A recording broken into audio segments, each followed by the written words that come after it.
Welcome back. All right, so due to NHL scheduling being kind of wonky on a Monday night, I'm able to do a Tuesday night preview on Monday night, so I'm going to take advantage of that. So tomorrow morning, I can just get up and do a news video. So we've got 10 games on Tuesday night in the National Hockey League, 5 starting at 7 Eastern, 4 Pacific, 2 an hour later, 1 a half an hour later, 1 a half an hour after that, and then there's one 7 o'clock start in the National Hockey League. No 7:30s. I like this. So 7 Eastern, 4 Pacific start between the Detroit Red Wings and the Buffalo Sabres. This should be interesting. The Sabres want to stay in the hunt. Detroit wants to keep themselves from falling out of this race for a final playoff spot in the East. So Detroit won the first matchup on December 5th by a score of 5-3. I didn't show the previous matchups in the preview yesterday because, well, this morning, because it was just the 4 games. I was like, let's just get this done quickly. So the third and fourth meeting between Detroit and Buffalo will be March 16th and April the 7th. On the Detroit side, they're 33-25-6, but they're 5-5 in their last 10, and the 5 losses are their 5 most recent games. They have to turn this around. Patrick Kane, their leading scorer over the last month in 13 games, 6 goals, 8 assists, 14 points. Daniel Sprong, they need goals from him. 13 games, 2 goals, 4 assists, 6 points. On the Buffalo side, they're 30-30-5. They're 6-3-1 over their last 10, and they are still technically in the running, but it's not likely. Cousins, their leading scorer over the last month, 14 games, 4 goals, 5 assists, 9 points for him. Skinner, need more out of Skinner. 14 games, 3 goals, 3 assists, 6 points. If they're going to go on a run, they're going to need more from him. 7 Eastern, 4 Pacific, the third and final matchup between the Rangers and Carolina. That should be a great game. They've split the first 2 meetings. November 2nd, 2-1 win for the Rangers. January 2nd, a 6-1 win for Carolina. So for the Rangers, they're 42-18-4. They're 7-2-1 over their last 10 games. Panarin, their leading scorer over the last month in 12 games, 4 goals, 15 assists, 19 points. Playing very, very well. Zibanejad, 12 games, 4 goals, 3 assists, 7 points. Playing better lately. Had a goal tonight, for instance. On the Canes side of things, they're 39-19-6, and they're looking to track down the Rangers and pass them for first in the division. They are also 7-2-1 in their last 10 games. Svechnikov, now the leading scorer over the last month, tied with Teravainen. They have the exact same amount of games played, 13.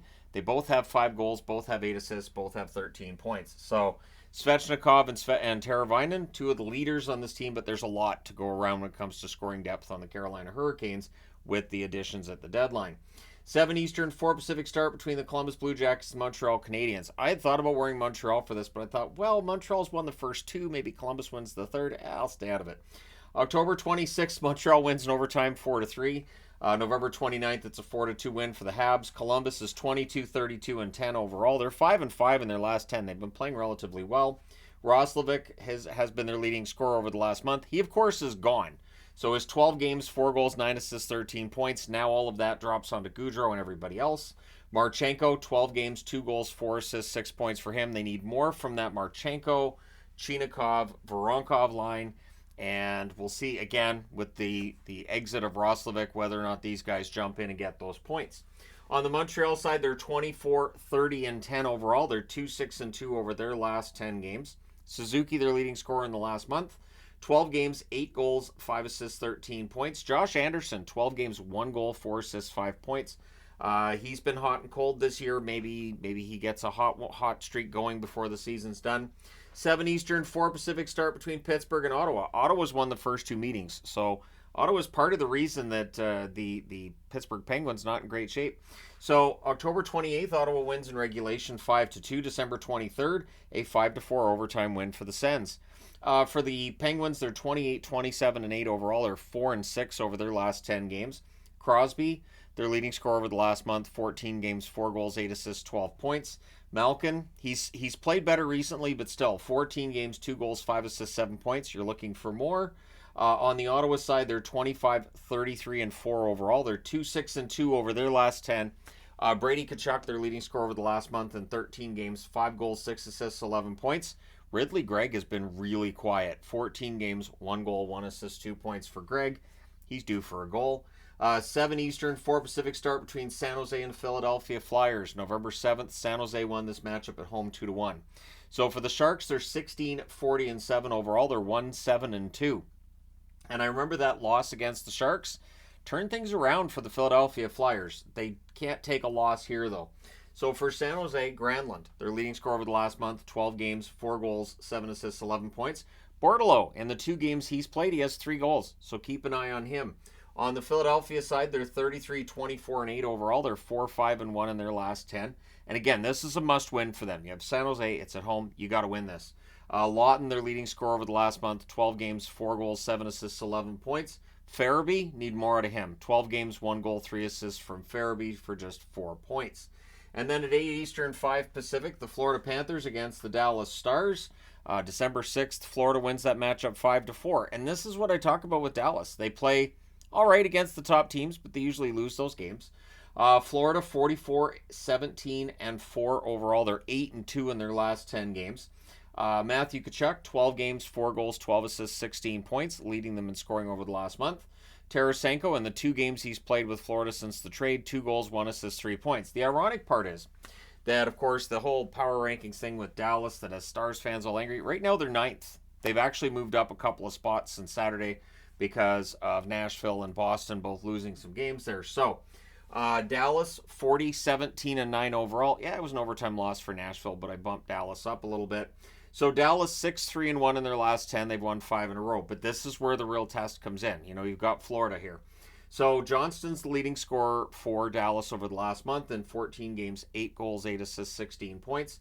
Stankoven, since the call-up, 8 games, 5 goals, 3 assists, 8 points. That's pretty good. 8 Eastern, 5 Pacific start as well between Arizona and Minnesota. Minnesota's won 2 of the first 3 meetings.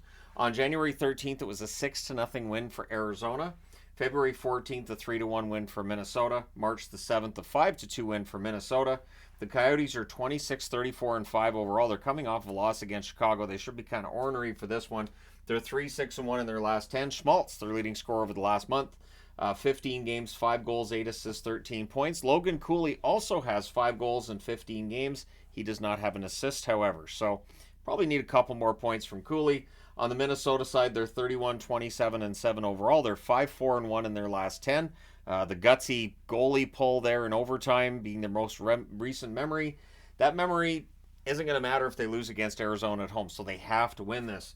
5, 4, and 1 in their last 10. Kaprizov, their leading scorer over the last month. 14 games, 11 goals, 12 assists, 23 points. Brock Faber, 14 games over the last month as well. 2 goals, 4 assists for him, so 6 points.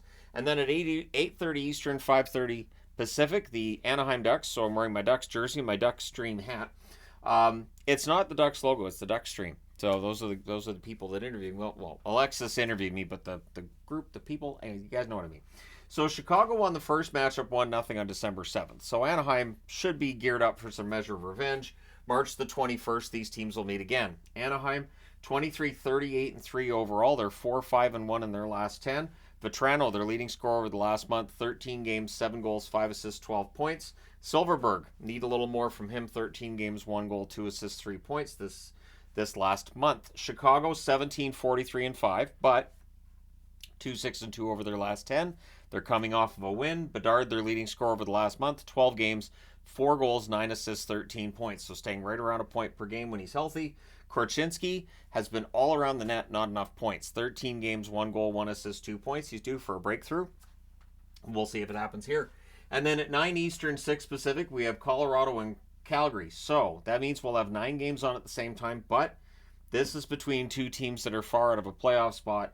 This is between 2 teams that are not, Minnesota's not that far out, but they are outside. And of course, Arizona's far out.